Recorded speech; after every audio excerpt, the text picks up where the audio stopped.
अस्सलामुअलैकुम। A1 TV के साथ मैं हूँ समन नसीर और मैं हूँ अरूज फ़खर। शामिल करेंगे न्यूज़ हेडलाइंस।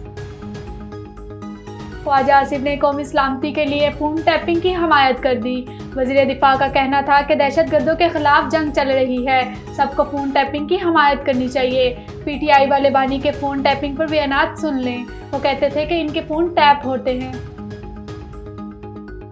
शिमाली वज़ीरिस्तान में शहीद कैप्टन उसामा बिन अरशद की रावलपिंडी में नमाज जनाजा अदा। वज़ीर आज़म और आर्मी चीफ समेत आला हुकाम की शिरकत। शहबाज शरीफ और जनरल आसिम मुनीर ने जनाजे को कंधा दिया। वज़ीर आज़म का कहना था कि ये कुर्बानियाँ पाकिस्तान के लिए पूरी कौम के आइनादार हैं। जनूबी वज़ीरिस्तान में फोर्सेस और दहशतगर्दों में झड़प। सिपाही असदुल्लाह मोहम्मद सुफियान और जैन अली शहीद।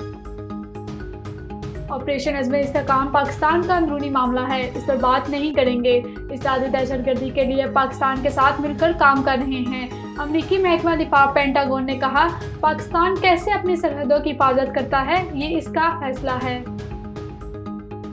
190 मिलियन पाउंड रेफरेंस की अहम समाअत अडयाला जेल में होगी। नैब की जानिब से 4 गवाह पेश होंगे।